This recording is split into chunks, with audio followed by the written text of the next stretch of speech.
Prírodné katastrofy 27. a 28. apríla. Taliansko. Viterbo zasiahla silná búrka sprevádzaná krupobytím. Boli pozorované aj dve tornáda. Silné dažde zasiahli mesto Palermo, ktoré spôsobili rozsiahle dopravné problémy a záplavy. Francúzsko. Silná búrka zasiahla department d'Aps. V Châtelblanc padali krúpy veľké asi 10 cm.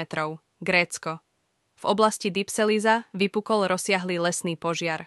Kvôli silnému vetru sa oheň rýchlo rozšíril. Rusko. Perm zasiahla jedna z najsilnejších snehových zrážok za posledné roky. Turecko. V okrese Canik v Samsune došlo k tragickému zosuvu pôdy. Irán. Fejzabad zasiahla ničivá piesočná búrka, ktorá sa dostala až do Teheránu. Indonézia. V okrese Cianjur na západnej Jáve došlo k rozsiahlym záplavám v dôsledku vytrvalých silných dažďov. Južná Kórea. Lesný požiar, ktorý vypukol v Ngok-Dongu v Daegu, sa rýchlo šíril kvôli silnému vetru. Filipíny.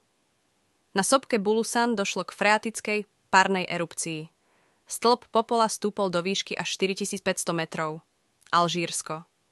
V meste Oran nastal silný zosuv pôdy, ktorý zničil 5 obytných budov a vyžiadal si životy 4 ľudí. Južná Afrika. Požiar v buši, rozdúchaný silným vetrom, zachvátil rozsiahlu oblasť Národného parku Stolová hora v Silver Mine. USA. Mesto Mangum v Oklahome zasiahlo masívne krupobytie. Niektoré krúpy boli väčšie ako bejzbalové lopty. V Salvadore pozdĺž celého pobrežia boli zaznamenané vysoké vlny a náhly nárast hladiny vody, čo vyvolalo záplavy.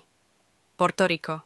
Ostrov zasiahli silné dažde, ktoré spôsobili rozsiahle záplavy vo viacerých oblastiach vrátane San Juan, Caguas a Cabo Royos.